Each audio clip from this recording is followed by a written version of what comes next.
ಪ್ರಭಾಕರ್ ಕಾಲು ಬಹಳ ಇಂಪಾರ್ಟೆಂಟ್ ಏನು ಅಂದ್ರೆ ಗ್ಯಾಂಗ್ರೀನ್ ತರ ಆಗೋಗ್ತಿತ್ತು. ಇವನ್ನೆಲ್ಲ ಇನ್ನೊಂದೇನು ಗೊತ್ತಾ, ಟೈಗರ್ ಪ್ರಭಾಕರ್ನ ಹಾಳು ಮಾಡಿದವರು ಅಂದ್ರೆ ಪಕ್ಕದಲ್ಲಿ ಕೂತ್ಕೊಂಡಿರೋ ಒಂದಷ್ಟು ಜನ, ಅದ್ರಲ್ಲಿ ನೀವ್ರಜಾನಿ ಇವರೆಲ್ಲ ಏನಂದ್ರೆ ದುಡ್ಡಿತ್ತು ಪಾಪ ಮಾಡ್ಕೊಂಡ್ರು, ಬಟ್ ಬಹಳಷ್ಟು ದುಡ್ಡು ಕಳ್ಕೊಂಡ್ರು. ಹೆಂಗೆ ಅಂದ್ರೆ ನಾವೇ ನೋಡಿದ ಹಾಗೆ ಪ್ರಭಾಕರ್ ಗೋಣಿ ಚೀಲದ ದುಡ್ಡು ತರ್ತಾ ಇದ್ದಿದ್ದು. ಗೋಣಿ ಚೀಲ ಹಿಂಗೆ ತಂದು ಹಿಂಗೆ ಹಾಕಿ ನೆಕ್ಸ್ಟ್ ಶೂಟಿಂಗ್ ರೆಡಿಯಾಗಿ ಹೊರಟಾಗ್ತಿದ್ದು. ಟೈಮು ಅಂದರೆ ಆ ಟೈಮೇ ಇರಲಿಲ್ಲ. You are so busy.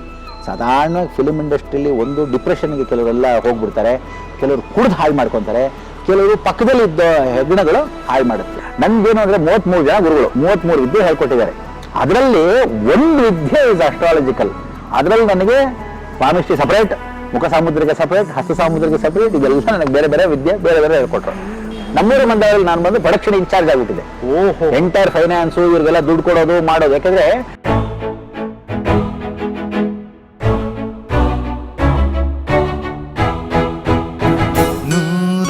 ನೂರೊಂದು ನೆನಪು ಅವ್ರಿಗೆ ಅಂದ್ರೆ ಸಾಕಷ್ಟು ಜನ ಸಾಕಷ್ಟು ಮಾತಾಡ್ತಾರೆ. ಅವ್ರ ಕಾಲಕ್ಕೆ ಸಮಸ್ಯೆ ಆಗಿತ್ತು ಅವ್ರಿಗಡೆ? ನಿಜವಾಗ್ಲೂ ಸಮಸ್ಯೆ ಆಗಿತ್ತು. ಏನು ಅಂದರೆ ಒಂಥರ ಗ್ಯಾಂಗ್ರೀನ್ ಥರ ಆಗೋಗಿತ್ತು. ಅವರು ಏನು ಅಂದರೆ ಪ್ರಭಾಕರ್ ಮಕ್ಕಳನ್ನ ಎಷ್ಟು ಬಿಟ್ಟು ಅಷ್ಟು ಸಾಕಬೇಕು, ಹೋಗಬೇಕು, ಬರಬೇಕು. ಟೈಗರ್ ಪ್ರಭಾಕರ್ ಕಾಲು ಭಾಳ ಇಂಪಾರ್ಟೆಂಟ್ ಏನು ಅಂದರೆ ಗ್ಯಾಂಗ್ರೀನ್ ಥರ ಆಗೋಗ್ತಿತ್ತು. ಹುಳಗಳು ಏನಕ್ಕಾಗಿತ್ತು ಗುರುಗಳು? ಅದು ಯಾವುದೋ ಫೈಟ್ ಸೀನಲ್ಲಿ ಗಾಯ ಒಂಚೂರಾಗಿದೆ, ನೆಗ್ಲಿಜೆನ್ಸ್ ಮಾಡ್ಕೊಂಬಿಟ್ರು, ದೊಡ್ಡದು ಬೂಟ್ ಹಾಕೊಳ್ಳೋರು ಯಾವಾಗಲೂ. ಆಮೇಲೆ ಆಮೇಲೆ ಆಮೇಲೆ ಜಾಸ್ತಿ ಆ ಬೂಟ್ ಹಾಕೊಳ್ಳೋರು. ಬಟ್ ಫೈಟಿಂಗ್ ಹೇಳ್ಕೊಟ್ಟ ಮೇಲೆ ತಿರುಗಿ ಹೋಗಿ ರೆಸ್ಟ್ ತಗೊಂಡ್ಬಿಡೋರು. ಆ ಬೂಟ್ ಬಿಚ್ಚೋಷ್ಟರಲ್ಲಿ ಅದು ಪಸ್ ಫಾರ್ಮೇಷನ್. ಹೌದೌದು, ನಾನೇ ನೋಡಿದ್ದೀನಿ. ಅದನ್ನೆಲ್ಲ ಬ್ಯಾಂಡೇಜ್ ತೆಗಿಬೇಕಾಗಿತ್ತು ಪಾಪ. ತೆಗೆದು ಒಳಗಡೆ ಹುಳಗಳು ಕುತ್ಕೊಂಡ್ಬಿಡ್ತಿತ್ತು. ಆ ಹುಳಗಳನ್ನೆಲ್ಲ ಆ ಔಷಧಿ ಹಾಕಿದ್ರೆ ಪಡಪಡ. ಈಗ ಹೆಂಗೆ ಅಂದರೆ ಒಂಚೂರು ಔಷಧಿ ಹಾಕಿದ್ರೆ ಎಲ್ಲ ಬಿದ್ದೋಗುತ್ತೆ, ಉದುರತ್ತೆ. ಈಗ ಹೆಂಗಿತ್ತು ಅಂದರೆ ಆಲ್ಮೋಸ್ಟ್ ಗೆದ್ದಲು ಹೆಂಗಿರ್ತಿತ್ತು ಹಾಗಿರ್ತಿತ್ತು. ಆ ಗಾಯದ ಮೇಲೆ ಕುತ್ಕೊಂಡ್ಬಿಟ್ಟಿತ್ತು. ಈಗ ನಾಯಿ ಕೆಲವೊಂದು ಟಿಕ್ಸ್ ಬಂದ್ಬಿಡ್ತಿತ್ತು. ಆದ್ರೆ ಟಿಕ್ಸ್ ಒಂದೊಂದೇ ಗುಂಡು ಇದಂಗಲ್ಲ, ಹುಳ ಅಂತ ಪಿತ ಅಂತ. ಅಂದ್ರೆ ಅಕಸ್ಮಾತ್ 2-3 ದಿವಸ ಅನ್ನ ಬಿಟ್ಬಿಟ್ರೆ ಹಿಂಗಾಗಿರುತ್ತೆ, ಅನ್ನದ ಮೇಲೆ ಕೂತ್ಕೊಂಡ್ಬಿಟ್ಟಿರುತ್ತಲ್ಲ ಆ ಹುಳಗಳು ಹಾಗಾಗ್ಬಿಡ್ತಿತ್ತು. ಹಣ್ಣನ್ನು ತುಂಬಾ ದಿವಸ ಬಿಟ್ಬಿಟ್ರೆ ಹಿಂಗಾಗ್ಬಿಡುತ್ತೆ, ಹಣ್ಣಾಗ್ಬಿಡ್ತು. ಸೊ ಅದನ್ನೆಲ್ಲ ತೆಗಿಯೋರು ಪಾಪ. ತುಂಬಾನೇ ಕಷ್ಟಪಟ್ಟಿದ್ರು ಔಷಧಿ ಹಾಕಿ. ಅವನ ಅಸಿಸ್ಟೆಂಟ್ ಒಬ್ಬನು ನೀವ್ರಜಾನಿ. ಇವನ್ನೆಲ್ಲ ಇನ್ನೊಂದೇನು ಗೊತ್ತಾ, ಟೈಗರ್ ಪ್ರಭಾಕರ್ನ ಹಾಳು ಮಾಡಿದವರು ಅಂದ್ರೆ ಪಕ್ಕದಲ್ಲಿ ಕೂತ್ಕೊಂಡಿರೋ ಒಂದಷ್ಟು ಜನ, ಅದ್ರಲ್ಲಿ ನೀವ್ರಜಾನಿ ಇವರೆಲ್ಲ ಏನಂದ್ರೆ ತೀರ್ಥ ಜಾಸ್ತಿ ಹಾಕ್ಸೋರು. ಡಾಕ್ಟ್ರು ಮೊದಲೇ ಇನ್ಸ್ಟ್ರಕ್ಷನ್ ಏನಂದ್ರೆ ನೀನು ಕುಡಿಬಾರ್ದು, ಆಲ್ಕೋಹಾಲ್ ಜಾಸ್ತಿ ಮಾಡಿದಷ್ಟು ಅದು ಅಟ್ರಾಕ್ಟ್ ಆಗುತ್ತೆ, ಕಾಲಿಗೆ ಹುಳಗಳು ಜಾಸ್ತಿ ಹೋಗುತ್ತೆ, ದಯವಿಟ್ಟು ಅದು ಬಿಟ್ಬಿಡು ಅಂತ ಹೇಳೋರು. ಆಚೆ ನಾನು ಪೊಣ್ಣು ಮಾಡಿರಲಿಲ್ಲ, ಏನಡ ಅದೇ ಪೆರಸ ಇಡೋ ಅಂತ ಹಿಂಗೆಲ್ಲ ಅನ್ನೋರು. ಆಮೇಲೆ ಅವ್ರು ಮಾತಾಡೋ ತಮಿಳು ಜಾಸ್ತಿ ಇದ್ಕೊಂಡ್ರೆ ಇಲ್ಲ ತೆಲುಗು ಮಾತಾಡೋರು. ಇನ್ನೊಬ್ಬ ಅಸಿಸ್ಟೆಂಟ್ ಇದ್ದ, ಆಮೇಲೆ ತೆಲುಗುಲೇ ಮಾತಾಡೋರು. ಔಷಧಿ ಹಾಕೋರು. ಅದನ್ನು ಒಂದು ಡ್ರಾಪಿಂಗ್ ಹಾಕಿದ್ರೆ ಸಾಯಂಕಾಲ ನೋವಿಗೆ ಪಾಪ ತಡ್ಕೊತಾ ಇರಲಿಲ್ಲ. ಆ ಬೂಟ್ ತೆಗೆದುಬಿಟ್ರೆ ವಾಸನೆ ನೋವಿಗೆ ತುಂಬ ಹೊತ್ತು ಕೂತ್ಕೊಂಡು ಲೇಟ್ ಶೂಟಿಂಗ್ ಅವರು ವಾಸಿ ಆಗೋರು ಸ್ಟಾರ್ಟ್ ಮಾಡ್ತಾ ಇರಲಿಲ್ಲ. ಬೇರೆ ಸೀನ್ಸ್ ತೆಗಿಯಕ್ಕಾಗ್ತಿರಲಿಲ್ಲ. ತುಂಬ ಕಷ್ಟಪಟ್ಟಿದೆ ಪಾಪ. ಆಮೇಲೆ ರೆಡಿ ಆದರೂ ಒಡ್ಡು చేస్తాం ಬಿಡು ಅಂತ. ಫಸ್ಟ್ ಬಟ್ಟೆ, ಆಮೇಲೆ ಸಾಕ್ಸು, ಆಮೇಲೆ ಒಂದು ಬಟ್ಟೆ, ಈ ಔಷಧಿದ ಬಟ್ಟೆ, ಕ್ರೇಪ್ ಬ್ಯಾಂಡೇಜ್ ಥರದ್ದು ಆ ಕಾಲದ ಇತ್ತು. ಅದೇನೋ ಒಂಥರ ಔಷಧಿ ಕೆಮಿಕಲ್ ಹಾಕಿಟ್ಟು ಸುತ್ತಿದ್ರು. ಆಮೇಲೆ ಬೂಟ್ ಹಾಕೊಂಡು, ಅದು ಹಿಂಗೆ ಉದ್ದುದ ಬೂಟ್ ಹಾಕೊಳ್ಳೋರು. ಯಾಕೆಂದ್ರೆ ನೋವು ಅಥವಾ ಅದಕ್ಕೆ ತಗಲ್ದೇ ಇರಲಿ ಅಂತಲೋ ಪ್ರಾಕ್ಟಿಕಲ್ ಆಗಿ ಗೊತ್ತಿಲ್ಲ. ಬಟ್ ಅನುಭವಿಸಿದ್ದು ನಾವೇ ನೋಡಿದ್ವಿ. ಆಮೇಲೆ 2-3 ಸಲ ನಾನೇ ಒಂದು ಫ್ಯಾಕ್ಟ್ರಿ ವೈಟ್ ಫೀಲ್ಡಲ್ಲಿ ಶೂಟಿಂಗ್ ಮಾಡ್ತಿದ್ದೆ. ಹುಡಿ ವೈಟ್ ಫೀಲ್ಡಲ್ಲ ಐರನ್ ಫ್ಯಾಕ್ಟ್ರಿ. ಅವ್ರ ಪಾಪ ಔಷಧಿ ಹಾಕೋರೇ ಇರಲಿಲ್ಲ, ಒಂಚೂರು ಹಾಕ್ಬಿಡ್ತಿದ್ದ. ನಾನು ಹಿಡ್ಕೊತೀನಿ ಹಾಕ್ತಿದ್ದೆ. ಆಮೇಲೆ ಸರಿಗಮ್ಮಜ್ಜಿ ಹಿಡ್ಕೊಂಡಿದ್ರು, ನಾನೇ ಹಾಕಿದ್ದೀನಿ ಫುಲ್ ಔಷಧಿ. ಅವಾಗ ಹುಳುಗಳು ಬಿದ್ದಾಗ ನಾನೇ ನೋಡಿದ್ದೀನಿ ಕಣ್ಣಾರೆ ಅಲ್ಲ ಹಾಕ್ಬೇಕಾ, ಇದು ಹಾಕ್ಲೇಬೇಕು ಅಂದರು. ತುಂಬ ನೋವತ್ತೆ, ಏನು ಹಿಂಗೆ ಓಡಾಡ್ತಿದ್ದೀರಾ, ಇಷ್ಟು ನೋವು ತೋರಿಸ್ಕೊಬಾರ್ದು ಡಾಕ್ಟ್ರು ಅಂತ. ಅವನು ಏನು ಮಾಡ್ತಾನೆ, ಡಾಕ್ಟ್ರೇ ಕೊಟ್ಟಿರೋದು ಇದು ಔಷಧಿ, ಅದು ಏನು ಮಾಡೋಕ್ಕಾಗಲ್ಲ. ನೆಕ್ಸ್ಟು ಕಾಲು ಕತ್ತರಿಸೋನ ಬದಲು ಹಿಂಗಾಗಿದೆ, ಇದನ್ನು ಹಾಕ್ಕೊಂತೀವಿ. ದುಡ್ಡಿತ್ತು ಪಾಪ ಮಾಡ್ಕೊಂಡ್ರು, ಬಟ್ ಭಾಳಷ್ಟು ದುಡ್ಡು ಕಳ್ಕೊಂಬಿಟ್ರು. ಹೆಂಗೆ ಅಂದರೆ ನಾವೇ ನೋಡಿದ ಹಾಗೆ ಪ್ರಭಾಕರ್ ಗೋಣಿ ಚೀಲದ ದುಡ್ಡು ತರ್ತಾ ಇದ್ದಿದ್ದು. ಒಂದು ಶೂಟಿಂಗ್ ಹಿಂಗೆ ಹೋದ್ರೆ ಏರ್ಪೋರ್ಟ್ಗೆ, ಹಳೆ ಏರ್ಪೋರ್ಟ್ಗೆ ಹಿಂಗೆ ಬಂದು ಅಲ್ಲಿ ಬಿಸಾಕ್ಬಿಡೋರು. ನೆಕ್ಸ್ಟ್ ಶೂಟಿಂಗ್ ತಿರುಗಿ ಬಾಂಬೆಗೆ ಹೋಗೋದು. ಬಾಂಬೆಲಿ ವಿಲ್ಲನ್ನು. ಚಿರಂಜೀವಿ ಪಿಕ್ಚರ್ ಜಾಸ್ತಿ ಅಲ್ಲಿಗೆ ಹೋಗೋರು. ಒಂದ್ಸಲ ಚಿರಂಜೀವಿ ಇಬ್ಬರು ಒಟ್ಟಿಗೆ ಬಂದ್ಬಿಟ್ಟಿದ್ರು ಇವ್ರ ಮನೆಗೆ. ಇವ್ರ ಮನೆಯಿಂದ ಶೂಟಿಂಗ್ ಇವ್ರಿಗೆ ಹೊಸಕೆರಳಿ ಅವಾಗ ಮನೆ ಕಟ್ಟಿಸ್ತಾ ಇದ್ರು. ಆಗ ನೋಡ್ಕೊಳ್ಳೋರು ಯಾರೂ ಇಲ್ಲ, ಹೊಸಕೆರಳಿ ಸೈಟ್ ಮಾತ್ರ. ಸಾಯಂಕಾಲ 6:30 ಕಾಡಿದ್ದಂಗಿತ್ತು. ಭಟ್ರ ಮನೆಗೆ ನಾನು ಹೋಗಿದ್ದೀನಿ. ಯಾವುದಕ್ಕೆ, ಯಾರೋ ಜಗದ್ಗುಳು ಬರ್ತಾ ಇದ್ದಾರೆ ಅಂತ. ಅಲ್ಲಿ ಆ ಲೇಔಟ್ ಮಾಡಿದವರು ಕೃಷ್ಣ ಭಟ್ರು ಅಂತಿದ್ದಾರೆ, ಕೇಳಿದ್ದೀನಿ. ಆ ಕೃಷ್ಣ ಭಟ್ರು ಮಾಡಿರೋ ಲೇಔಟ್ಗೆ ಇವ್ರದ್ದು ಹೊಸಕೆರಳಿ ಜಾಗ. ಇದು ಮೇಲಿತ್ತು, ಅದು ಕೆಳಗಿತ್ತು, ಬಂಡೆ ಅವೆಲ್ಲ ಜಾಗ. ಅಲ್ಲಿ ಸ್ವಾಮಿಗಳು ಬಂದಿದ್ರು. ನಾನು ಸರಿಯಾಗಿ ಹೋಗಿದ್ದು. ಪ್ರಭಾಕರ್ ಬಂದ್ರಲ್ಲ, 1 ನಿಮಿಷ ನೋಡ್ಕೊಂಡ್ಬೇಡ ಬಾ, ಇಲ್ಲೇ ಸೈಟ್ಗೆ ನಮ್ಮ ಮಧ್ಯೆ ನೋಡ್ಕೊಂಡ್ಬಿಡಕ್ಕೆ. ಅವ್ರ ಸೈಟ್ ಅಂತ ಆವತ್ತು ನಂಗೆ ಗೊತ್ತಾಗಿದೆ. ಮನೆ ಕಟ್ಟಕ್ಕೆ ಮೊದಲಿಂದ ನಾನು ಆ ಸೈಟ್ನ ನೋಡಿದ್ದು 50-80.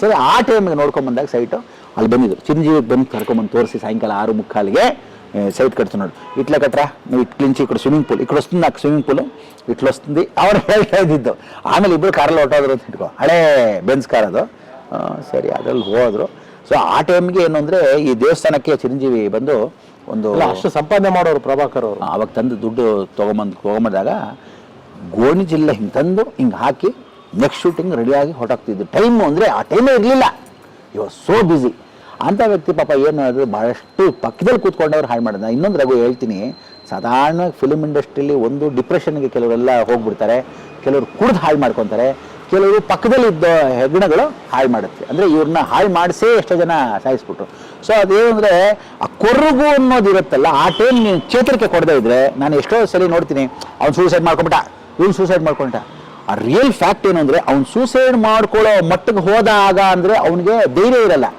ಆ ಟೈಮ್ಗೆ ಯಾರಾದರೂ ಧೈರ್ಯ ತುಂಬ ಸುದ್ದಿ ಮಾಡಿಬಿಟ್ರೆ ಜೀವನ ಅದೇ ಥರ ಡಿಪ್ರೆಷನ್ ಅಷ್ಟೇ ಎನಿ ಹೀರೋಯಿನ್ ಆರ್ ಎನಿ ದೊಡ್ಡ ಹೀರೋ ಆಗಲಿ ಅಥವಾ ಯಾರೇ ಆಗಲಿ ದುಡ್ಡನ್ನು ಕಳ್ಕೊಳ್ಳೋರಾಗಲಿ ಆ ಟೈಮ್ಗೆ ಯಾರೋ ಧೈರ್ಯ ಕೊಡಬೇಕು ಒಂದು ವಿಶೇಷ ಏನು ಅಂದರೆ ಹೇಳಿ ಥರ ಹೋಗ್ಬಿಡ್ತಾರೆ ಅಂತ ಇವ್ರು ಅಂದ್ಬಿಡ್ತಾರೆ ಬಟ್ ಅದು ಎಂಥ ಮೂಮೆಂಟ್ ಬಂದಿರೋದು ಯಾರಿಗೆ ಗೊತ್ತು ಎಷ್ಟೋ ಜನ ಇವತ್ತಿನ ದಿವಸ ಬೇಜಾರು ಮಾಡ್ಕೊಳ್ಳೋದು ಇದೇ ಒಂದು ಕಾರಣ ಕುಡ್ತನೇ ಆಮೇಲೆ ಇನ್ನೊಂದು ತಮಾಷೆ ಏನು ಗೊತ್ತಾರಗು ಫಿಲ್ಮ್ ಇಂಡಸ್ಟ್ರಿಯಲ್ಲಿ ಆವಾಗ ಇದ್ದಿದ್ದೇ 3 ಎಂಟರ್ಟೈನ್ಮೆಂಟು ಅವ್ರಿಗೆ ಬೇರೆ ಹೊರಗಡೆ ಪ್ರಪಂಚ ಗೊತ್ತಿಲ್ಲ ಎಂಟರ್ಟೈನ್ಮೆಂಟ್ ತೀರ್ಥ ಟೈಮ್ ಪಾಸ್ ಆಗಬೇಕು ನಿನ್ನ ನೆಕ್ಸ್ಟ್ ಶೆಡ್ಯೂಲ್ ಬರೋದು ಅಥವಾ ನೆಕ್ಸ್ಟ್ ನಿನ್ನ ಸೀನ್ ಬರೋರಿಗೆ ಒಂದೇ ಶೂಟಿಂಗ್ ಆದಾಗ ನೀನು ವಿಲನ್ ಪ್ಯಾಕ್ಟ್ ಮಾಡಿದಾಗ ನೀನು ಕೂತ್ಕೊಂಡಿರ್ಬೇಕು ಅವ್ನು ಲೈಟ್ ಸೆಟಪ್ ಮಾಡಬೇಕು ಕ್ಯಾಮ್ರಾದವನು ಅವ್ನ ಕೆಲಸ ಮಳೆ ಬರಬೇಕು ಅಥವಾ ಲೈಟಿಂಗ್ಸ್ ಆಗೋವರೆಗೂ ನೀನು ಕಾಯಬೇಕು ನೀನು ಬರೋವರೆಗೂ ನಿನ್ನ ಟೈಮಿಂಗ್ ಪಾಸ್ ಆಗುತ್ತೆ ಯಾರಾದ್ರೂ ಇದ್ರೆ ಪಕ್ಕದಲ್ಲಿ ಪಾತ್ರ ಮಾಡ್ತಾ ಇರ್ತೀಯ ಇಲ್ಲದೇ ಪಾತ್ರ ಮಾತಾಡೋಕೆ ಯಾರೂ ಇಲ್ಲ ಅವ್ನು ಒಬ್ಬನೇ ಇರ್ತಾನೆ ದೊಡ್ಡ ಆರ್ಟಿಸ್ಟ್ ಅವನು ಒಬ್ಬನೇ ಕೂತಿರ್ತಾನೆ ಯಾಕೆ ಅಂದರೆ ಆ ನೆಕ್ಸ್ಟ್ ಸೀನ್ವರೆಗೂ ಅವನೇನು ಮಾಡ್ತಾನೆ ಒಂದು ತೀರ್ಥ ಹಾಕೊಳ್ಳೋದು ಆ ಅಭ್ಯಾಸ ಅಡಿಕ್ಷನ್ ಆಗೋದು ಇದು ಮಾಡಿದ ಧೈರ್ಯವಾಗಿರ್ಬೇಕಾಗಿತ್ತು ಅಂತ ಎಷ್ಟೋ ಜನಕ್ಕೆ ಅಡ್ವೈಸ್ ಮಾಡೋಕ್ಕೆ ಹೇಳ್ಬೋದು ಬಟ್ ಏನು ಮಾಡ್ಕೊಳಕ್ಕಾಗಲ್ಲ ಬಟ್ ಇತ್ತೀಚೆಗೆಲ್ಲ ಭಾಳ ಜನ ಅಂದರೆ ದುಡ್ಡು ಮಾಡೋಣ ಅಂತ ನೋಡ್ಕೊಂತಿರ್ತಕ್ಕಂಥ ಫಿಲ್ಮ್ ಇಂಡಸ್ಟ್ರಿನಲ್ಲಿ ಎಷ್ಟೋ ಜನ ದುಡ್ಡು ಮಾಡ್ಕೊಳ್ಳೋಕ್ಕೋಸ್ಕರ ಬಂದಿದ್ದಾರೆ ಇದನ್ನ ಸೈಡಾಗಿ ಇಟ್ಕೊಂಡಿದ್ದಾರೆ ಕುಡಿಯುತ್ತರ ಅದು ಇದು ಅಂತ ಬಟ್ ಕೆಲವರಿಗೆಲ್ಲ ವ್ಯಾಮೋಹ ಅಂತಲ್ಲ ಆ ಕಾಲದಲ್ಲಿ ಇದ್ದಿದ್ದು ಎಂಟರ್ಟೈನ್ಮೆಂಟಲ್ಲಿ 3 ಜನಕ್ಕೂ ಚೆನ್ನಾಗಿ ಕೊಡ್ತಕ್ಕಂಥವ್ರು ಎಷ್ಟೋ ಜನ ಆರ್ಟಿಸ್ಟ್ಗಳು ಇದಕ್ಕೋಸ್ಕರ ಹೋಗ್ಬಿಟ್ರು ದುಡ್ಡು ಮಾಡಿ ಹೋಗ್ಬಿಟ್ರು ಬೇಜಾರ ನಿಜ ಕೊಡ್ತೀನಿ ಇಲ್ಲಿ ಇನ್ನು ಉಪ್ಪಿದಾದ ಸಿನಿಮಾದಲ್ಲಿ ನೀವು ಮಾಡಿರೋ ಪಾತ್ರ ಆಮೇಲೆ ನಮ್ಮ ಜಯಶ್ರೀದೇವಿ ಅವರ ಸಂಸ್ಥೆನಲ್ಲಿ ನೀವು ಒಂಥರ ಕಾಯಂ ಕಲಾವಿದರು ಆಸ್ಥಾನ ಕಲಾವಿದರು ಸೊ ಜಯಶ್ರೀದೇವಿ ಅವರಮ್ಮ ಆ ಪ್ರೊಡಕ್ಷನ್ ಬಗ್ಗೆ ಉಪ್ಪಿದಾದ ಸಿನಿಮಾ ಅನುಭವಗಳು ಜಯಶ್ರೀದೇವಿ ಅವ್ರ ಪಿಕ್ಚರ್ಗೆ ಏನಕ್ಕೆ ಇಂಪಾರ್ಟೆಂಟ್ ಅಂದರೆ ಜಯಶ್ರೀದೇವಿ ನನಗೆ ಪರಿಚಯ ಆಗಿದ್ದು ಅಂದರೆ ಬಾರ್ ರವಿ ಜಯಶ್ರೀದೇವಿ ಮೆಡ್ರಾಸಲ್ಲಿ ಪರಿಚಯ ಆದರು ನಮ್ಮ ವಾಸು ಸರೋಡ್ ಭವನ ಹೋಟ್ಲಲ್ಲಿ ಸಿಕ್ಕಿದ್ದು ಯಾರು ಮೆಡ್ರಾಸಲ್ಲಿ ಆವಾಗ ಕೆ ರಾಘವೇಂದ್ರ ಅವ್ರ ಜೊತೆಗೆ ಬಂದಿದ್ದರು ಜಯಶ್ರೀದೇವಿ ಅವ್ರನ್ನ ನಾನು ನೋಡಿದ್ದೇನು ಅಂದರೆ ಭಾಳ ಇಂಪಾರ್ಟೆಂಟಾಗಿ ನೋಡಿರ್ತಕ್ಕಂಥದ್ದು ಚೆನ್ನಾರೆಡ್ಡಿ ಅವ್ರ ಜೊತೆ ನೋಡಿದ್ದು ಅವರು ಗವರ್ನರ್ ಆಂಧ್ರ ಗವರ್ನರ್ ಅವರು ಚೆನ್ನಾರೆಡ್ಡಿ ಅವರು ಅವ್ರ ಜೊತೆ ನೋಡಿದ್ದು ಜಯಶ್ರೀದೇವಿ ಕನ್ನಡ ಪಿಕ್ಚರ್ ಮಾಡಬೇಕು ಅಂತ ಜಯಶ್ರೀದೇವಿ ಬೆಂಗಳೂರಿಗೆ ಬರಬೇಕು ಅಂತ ಬಾರವಿ ಜೊತೆ ಬಂದಿದ್ರು ಅವಾಗ ಇನ್ನೂ ಇಂಡಸ್ಟ್ರಿಗೆ ಬಂದಿರಲಿಲ್ಲ ಕನ್ನಡ ಇಲ್ಲಿಗೆ ಬಂದಿರಲಿಲ್ಲ ಕನ್ನಡ ಇಂಡಸ್ಟ್ರಿಗೆ ಅಲ್ಲಿಗೆ ಫೈನಾನ್ಷಿಯರ್ ಆಗಿದ್ರು ಪ್ರೊಡಕ್ಷನ್ ಮಾಡಬೇಕು ಅಂತಿದ್ರು ಇಲ್ಲಿಗೆ ಬಂದರು ಬೆಂಗಳೂರಿಗೆ ಬಂದ ತಕ್ಷಣ ಫಸ್ಟು ಬೆಂಗಳೂರು ಆಫೀಸ್ ಮಾಡಿರಲಿಲ್ಲ ಬೆಂಗಳೂರಲ್ಲಿ ನೋಡಬೇಕು ಅಂದಾಗ ಆವಾಗ ಕೋಣ ಇದೈತೆ ಅಂತ ಒಂದು ಕಥೆ ಮಾಡೋಕ್ಕೆ ವಿಷ್ಣು ಜೊತೆ ಕಥೆ ಹೇಳಕ್ಕೆ ಹೋಗ್ತಾ ಇದ್ರು ವಿಷ್ಣುವರ್ಧನ್ ಮನೆಗೆ ಹೋಗೋರು ಬರೋರು ಇಲ್ಲಿ ರೇಸ್ವೇಲಿ ಹೇಳ್ಕೊಳ್ಳೋರು ತಿರುಗಿ ಹೋಗೋರು ಬರೋರು ಇವ್ರು ಆಫೀಸ್ ಕೂಡ ಮಾಡಿರಲಿಲ್ಲ ಆಗ ಬಸವೇಶ್ವರಲ್ಲಿ ಒಂದು ಬೋಗ್ಯದ ಮನೆ ಮಾಡಿದ್ರು ಫಸ್ಟ್ ಟೈಮ್ ಬೋಗ್ಯದ ಮನೆ ಮಾಡಿ ಆ ಬೋಗ್ಯದ ಮನೆಗೆಲ್ಲ ವ್ಯವಸ್ಥೆ ಮಾಡಿಕೊಂಡು ಇದಕ್ಕೆ ಮಧ್ಯದಲ್ಲಿ ಕೋಣ ಇದೈತೆ ಕಥೆ ಹೇಳೋ ಟೈಮ್ಗೆ ಭವಾನಿ ಒಂದು ಪಿಕ್ಚರ್ ಮಾಡೋಣ ಶಶಿಕುಮಾರನು ಸಿತಾರ ಅವ್ರನ್ನ ಇಟ್ಕೊಂಡು ಪಿಕ್ಚರ್ ಮಾಡೋಣ ಆ ಟೈಮ್ಗೆ ಅವ್ರ ತಾಯಿದು ಜಯಶ್ರೀದೇವಿ ಅವ್ರ ತಾಯಿ ಸೊ ಅವ್ರ ತಾಯಿಗೆ ನಾನು ಹೋಗಿ ಬಂದ ತಕ್ಷಣ ತುಂಬ ಇಷ್ಟ ಆಯಿತು ಆಧ್ಯಾತ್ಮ ಬಗ್ಗೆ ಕಥೆ ಹೇಳ್ತಿದ್ದೆ ಸೊ ಜಯಶ್ರೀದೇವಿ ಅವರಲ್ಲೇ ಇದ್ದರು మా పిక్చర్ చేయాలి మీరు ఉండాలి చేసుకోవాలి ಖಂಡಿತನೇ చేస్తాను ಸರಿ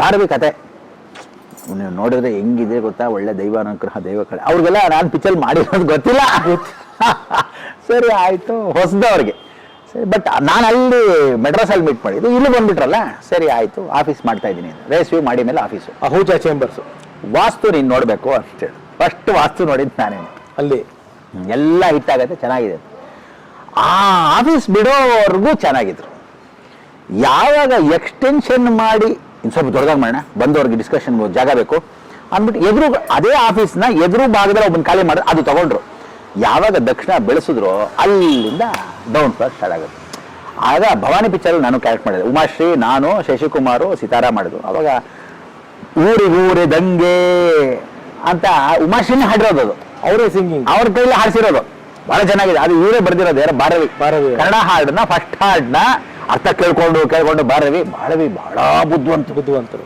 ಅವ್ರ ಅಣ್ಣ ದೊಡ್ಡ ಮೇಧಾವಿ ಪಾಪ ಅವ್ರು ಹೋಗ್ಬಿಟ್ರು. ಭಾರವಿ ಒಳ್ಳೆ ಕತೆ, ಅದಕ್ಕೆ ಶ್ರೀರಾಮದಾಸು ಅಂತ ಪಿಕ್ಚರ್, ಅನ್ನಮಯ್ಯ ಅಂತ ಕತೆಗಳು ಬರೆದ್ಬೇಕಾದ್ರೆ ಸಾಧಾರಣ ಅಲ್ಲ, ಒಳ್ಳೆ ಚೆನ್ನಾಗಿ ಬರೀತಾರೆ. ಬಟ್ ಅವ್ರಿಗೆ ಅರ್ಥ ಹೇಳಿಬಿಟ್ಟು ಮಾಡಿಸ್ತಾ ಬಂದರೆ ಒಳ್ಳೆಯ ವಿಶೇಷ.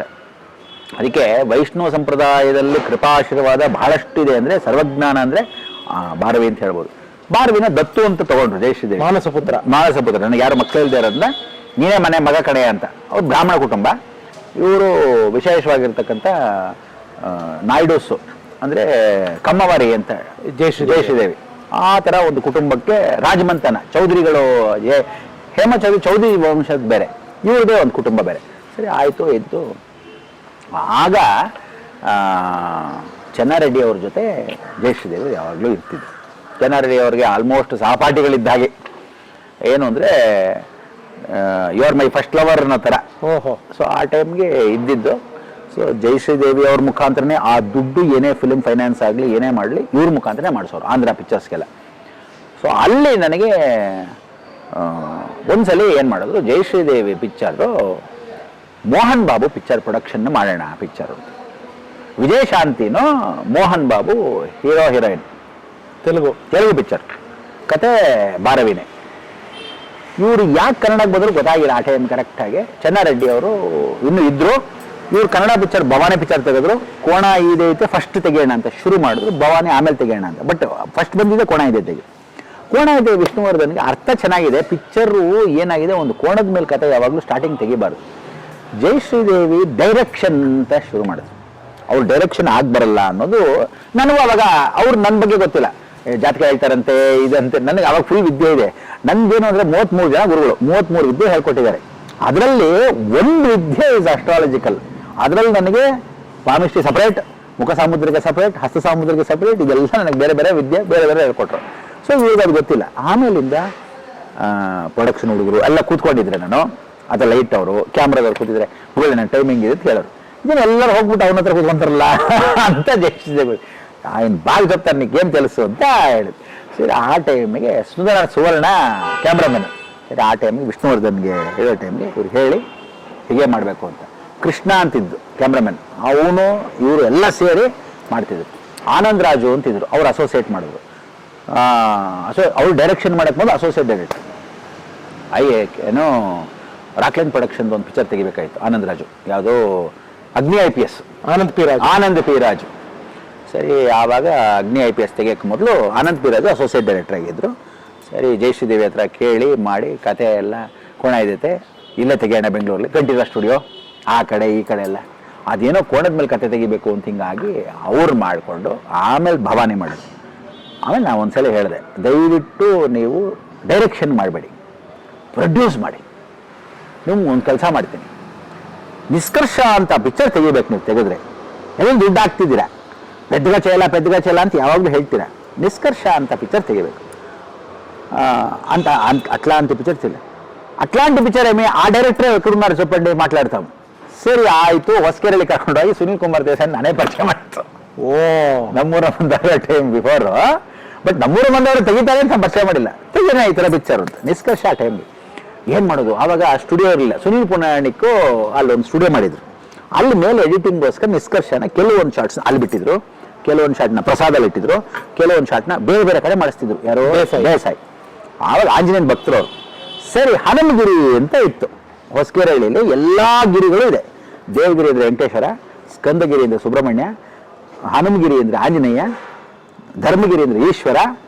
ಬೆಟ್ಟದ ಮೇಲೆ ಇರ್ತಕ್ಕಂಥ ಹನುಮಗಿರಿ ಜೊತೆ ಈ ಕಡೆ ಬಂದು ಗಣಪತಿದು ದೇವಸ್ಥಾನ. ಸರಿ ಹನುಮಗಿರಿಲಿ ಆಂಜನೇಯ ನಮಸ್ಕಾರ ಮಾಡೋಕ್ಕೆ ದೇಸಾಯಿ ಬಂದಿದ್ರು. ಆಗ ಒಂದು ಕೆಲಸ ಮಾಡೋಣ, ದೇಸಾಯಿ ಇಲ್ಲೇ ಬರ್ತಾರೆ ದೇವಸ್ಥಾನಕ್ಕೆ ಬಂದರೆ ಅರ್ಚಕರು ಅಂತ ಹೇಳಿದ್ರು. ಕರ್ಕೊಂಡೋಗಿ ಪರಿಚಯ ಮಾಡಿ ಅವ್ರ ಮನೆ ಅಲ್ಲೇನೆ ಬಾಡಿಗೆಗಿದ್ರು. ಯಾರೋ ಸುನಿಲ್ ಕುಮಾರ್ ದೇಸಾಯಿ. ವಿನಾಯಕ್ ಜೋಶಿ ಅವ್ರ ತಂದೆನೇ ಕೊಡಿಸಿದ್ದನ್ನ. ಯಾವ್ದನ್ನ ದೇಸಾಯಿಗೆ ಮನೆ. ಅವ್ರು ರಿಯಲ್ ಎಸ್ಟೇಟ್ ಮಾಡ್ತಿದ್ರು ಮೇನ್ ರೋಡಲ್ಲಿ ಆಫೀಸ್ ಮನೆ. ಅವ್ರ ಮನೆ ಮಾರ್ಬಿಟ್ರಾಗ ಅದ್ರ ಮೇಲೆ ಮನೆ ಅವರಿಂದ ಪರಿಚಯ. ಸರಿ ಅದಕ್ಕೋಸ್ಕರನೇ ಅವರ ತಂದೆಯ ಒಂದು ಋಣಕ್ಕೋಸ್ಕರ ವಿನಾಯಕ್ ಜೋಶಿಗೆ ಒಳ್ಳೆ ಪಾತ್ರ ನಮ್ಮೂರ ಮಂದರೆ ಗುಂಡಣ್ಣನ ಕೊಟ್ಟಿದ್ದು ವಿನಾಯಕ್ ಜೋಶಿಗೆ. ಅದು ನೀವು ಮಾಡಿದ್ರಿ ಅಲ್ಲ ವಿನಾಯಕ್ ಜೋಶಿ. ನಾನು ಆ ಪಿಕ್ಚರ್ ಪಾರ್ಟ್ ಮಾಡಿಲ್ಲ. ನಮ್ಮೂರ ಮಂದರಲ್ಲಿ ನಾನು ಬಂದು ಪ್ರೊಡಕ್ಷನ್ ಇನ್ಚಾರ್ಜ್ ಆಗಿಬಿಟ್ಟಿದೆ. ಎಂಟೈರ್ ಫೈನಾನ್ಸು ಇವ್ರಿಗೆಲ್ಲ ದುಡ್ಡು ಕೊಡೋದು ಮಾಡೋದು. ಯಾಕಂದ್ರೆ ಅಲ್ಲಿ ವೇಣು ಅಂತ ಇವ್ರ ಕ್ಯಾಶಿಯರ್ ಇಟ್ಕೊಂಡಿದ್ರು. ಒಳ್ಳೆ ನಂಬಿಕೆ ಅಷ್ಟೇ, ಚಾರ್ಟೆಡ್ ಅಕೌಂಟೆಂಟ್.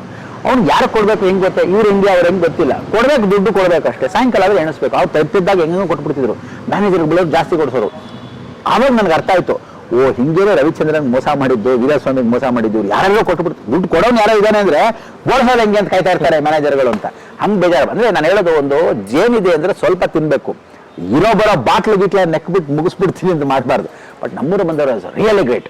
ಆಮೇಲೆ ಅಲ್ಲಿಂದ ಏನು ಮಾಡೋದು, ದೇಸಾಯಿ ಪಿಕ್ಚರ್ ಮಾಡಿಕೊಂಡು ವಜ್ರೇಶ್ವರಿ ಆಫೀಸಿಗೆ ದೇಸಾಯಿ ಕರ್ಕೊಂಡು ಹೋಗ್ತೀನಿ ಅಂತ ಕರ್ಕೊಂಡೋಗಿಲ್ಲ. ಯಾರಿಗೆ? ರಾಜ್ಕುಮಾರ್ ಫ್ಯಾಮಿಲಿ ಮನೆಗೆ. ಯಾರನ್ನ? ಜಯಶ್ರೀದೇವಿ ಅವ್ರನ್ನ. ನಾನೇ ಒಂದು ದಿವಸ ಪಾರ್ವತಮ್ಮ ಅವ್ರ ಮನೆಗೆ ಜಯಶ್ರೀದೇವಿನ ಬಾರವಿನ ಕರ್ಕೊಂಡೋಗಿ ವಜ್ರೇಶ್ವರಿ ಪ್ರೊಡಕ್ಷನ್ಸ್ಗೆ ಪರಿಚಯ ಮಾಡಿದೆ. ಈ ಥರ ಅಂತ ಪಾರ್ವತಮ್ಮರಿಗೆ. ಯಾರ್ಯಾರೋ ಬಂದ್ಬಿಡ್ತಾರೆ, ಹೆಂಗೆ ಮಾಡೋದು ಅಂತ. ನಾನು ಆಮೇಲೆ ಇಲ್ಲ ನರೇಂದ್ರನ ಜೊತೆ ಬಂದಿದ್ದಾರೆ ಅಂತ. ಓ ಹೌದಾ, ಒಂದು ನಿಮಿಷ ಕೂರಿಸ್ಕೊಳ್ಳಿ ಅಂತ ಹೇಳಿ ಪಾರ್ವತಮ್ಮ ಆಮೇಲೆ ಬರ್ತೀನಿ 10ವರೆಗೆ ಬಂದರು. 9ವರೆಗೆ ಏನೋ ಹೇಳಿದ್ರು, 10ವರೆಗೆ ಬಂದರು ಪಾರ್ವತಮ್ಮ. ಕರ್ಕೊಂಡೋಗಿ ಆಫೀಸ್ ವಜ್ರೇಶ್ವರಲ್ಲಿ ಇದೇ ಗಾಂಧಿನಲ್ಲಿ ನಾನೇ ಕರ್ಕೊಂಡೋಗಿ ಜಯಶ್ರೀದೇವಿ ಅಂತ ಆಂಧ್ರಲ್ಲಿ ನಾನು ನೋಡಿದ್ದೆ. ಪಿಕ್ಚರ್ ಕೂಡ ಇದೆ ಅಂತ ಈಗ ಮಾಡ್ತಾ ಇದ್ರು, ಇನ್ನೂ ಎಡಿಟಿಂಗ್ ನಡೀತಾ ಇದೆ, ಅದು ರಿಲೀಸ್ ಮಾಡಿರಲಿಲ್ಲ. ಆಗ ನಮ್ಮೂರ ಮಂದಾರೋ ಟೈಮ್ಗೆ ಈ ದೇಸಾಯಿಗೆ ಪ್ರೊಡಕ್ಷನ್ ಮಾತಾಡಕ್ಕೆ ಬಂದಿದ್ದಾರೆ ಅಂತ ಅವರು ಒಂದ್ಸಲಿ ಪಾರ್ವತಮ್ಮ ಹೇಳಿದ್ರು. ಅವನೇನೋ ಹೊರಟೊಟ್ಟಾಗಿ ಯಾರೋ ಬೈದು ಮಳೆಲ್ಲ ಮಾಡ್ತಾರಂತೆ, ಅವ್ರನ್ನ ಇಟ್ಕೊಂಡು ಈ ಪ್ರೊಡ್ಯೂಸ್ ಮಾಡ್ತಾರಂತೆ. ಇವ್ರು ನಿಜವಾಗಿ ಪ್ರೊಡ್ಯೂಸ್ ಮಾಡ್ತಾರೇನೋ ಅಂತ ಪಾರ್ವತಮ್ಮ ನಾನು ಕೇಳಿದ್ರು. ಇಲ್ಲ ಮಾಡ್ತಾರೆ, ಅಷ್ಟು ಗೊತ್ತು ನನಗೆ ಮಿಕ್ಕಿದ ಡೀಟೇಲ್ಸ್ ಗೊತ್ತಿಲ್ಲ. ಅಥವಾ ಬಂದಿದ್ದಾರೆ. ಭವಾನಿ ಪಿಕ್ಚರ್ ಆಲ್ರೆಡಿ ತೆಗೆದುಬಿಟ್ಟಿದ್ದಾರೆ, ಎಡಿಟಿಂಗ್ ಆಗಿ ರೆಡಿ ಇದೆ, ಫಿಲ್ಮ್ ರಿಲೀಸ್ ಆಗೋಕ್ಕೆ. ಆರ್ಟ್ ಫಿಲ್ಮ್ ಥರ ಮಾಡ್ತಿದ್ದಾರೆ ಅದನ್ನ. ಇದು ಬಂದು ಕಮರ್ಷಿಯಲ್ ಪಿಕ್ಚರು. ಬಟ್ ಇದನ್ನ ಮಾಡಬೇಕು ಅಂತಿದ್ದಾರೆ. ಬಟ್ ಅವ್ರು ಶಿವರಾಜ್ ಕುಮಾರ್ ಮಾತಾಡೋದು ನಂಗೆ ಗೊತ್ತಿಲ್ಲ. ವಜ್ರೇಶ್ವರಿ ಪರಿಚಯ ಮಾಡ್ಕೊಡೋ ಅಂದ್ರೆ ಕರ್ಕೊಂಡೋಗಿ ಪರಿಚಯ ಮಾಡಿದ್ವಿ. ಇವರು ಪಾರ್ವತಮ್ಮ ಅವರು, ಇವರು ಜಯಶ್ರೀದೇವಿಯರು. ಅವತ್ತು ಆ ಅಮ್ಮ ಮಾಡಿದ ಗೌರವಕ್ಕೆ ಸೀರೆ, ಹಣ್ಣು, ಹಂಪಲ, ಹೂವು ಸಮೇತ ಪಾರ್ವತಮ್ಮ ಕೊಟ್ಟರು, ಅರ್ಶಿನ ಕುಂಭ ಸಮೇತ. ನಾನು ಈ ಕನ್ನಡದ ಹುಡುಗಿ, ನಾನು ತೆಲುಗು ಹುಡುಗಿ, ಕನ್ನಡಕ್ಕೋಸ್ಕರ ಬಂದಿದ್ದೀನಿ. ನಿಮ್ಮ ಸಹಕಾರ ಪಾರ್ವತಮ್ಮ ಅವರು, ನೀವು ರಾಜ್ಕುಮಾರ್ ಅವರ ಧರ್ಮಪತ್ನಿ, ನಮಗೋಸ್ಕರ ನಿಮ್ಮ ಪೂರ್ಣ ಸಹಕಾರ ಇರಬೇಕು ಅಂತ ನಮಸ್ಕಾರ ಮಾಡಿದ್ರು ಆ ಅಮ್ಮ, ಯಾರೋ ಜಯಶ್ರೀದೇವಿ. ಆವತ್ತಿಂದ ಪಾರ್ವತಮ್ಮಗೆ ತುಂಬ ಇಷ್ಟ ಆಯಿತು. ಅದಾದ್ಮೇಲೆ ನಾನು ಕಾಂಟ್ಯಾಕ್ಟ್ ಇಲ್ಲ, ಅವ್ರು ಬೆಳೀತಾ ಹೋದ್ರು.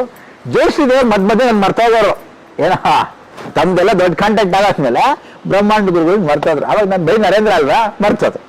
ನಾನು ಟಿ ವಿ ಪ್ರಸಿದ್ಧಿ ಆಗೋಷ್ಟರಲ್ಲಿ ಜಯಶ್ರೀದೇವ್ರು ವಾಪಸ್ ಬಂದರು. ಹಿಂಗೆ ಬಿದ್ದೋಗ್ತಾ ಇದೀನಿ, ಹೇಳಿಕೆ ನೀವು ಯಾಕೆ ಮೇಲಕ್ಕೆ ಹೋಗಿ ನಾನು ಬಿಟ್ಬಿಟ್ರಿ ಅಂತ.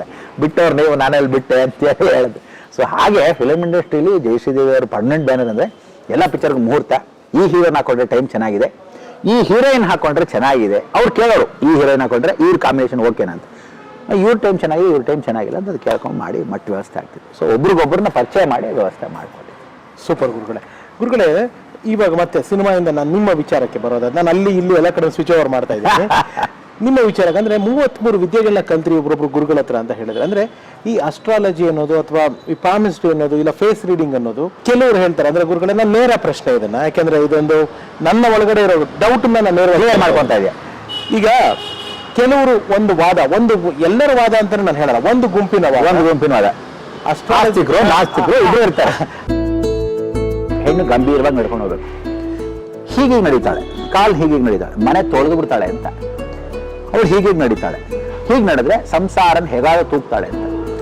ಹೀಗೆ ನಡೀತಾಳೆ, ಕಪ್ಪೆ ಕಾಲ್ ತರ. ಅವಳು ನಡಿಬೇಕಾದ್ರೆ ಹೆಜ್ಜೆ ಹಂಗೆ ಬಂದ್ಬಿಡುತ್ತೆ, ಗೊತ್ತೇ ಇಲ್ಲದೆ ಹೀಗೆ ನಡೆಯುತ್ತೆ. 2 ಕಾಲು ಹಿಂಗೆ, 2 ಕಾಲು ಪಕ್ಕ ಸೇರಿಸ್ತಾಳೆ ದುಡ್ಡು, ಅವಳು ಕಟ್ಕೋ ಅನ್ನೋ.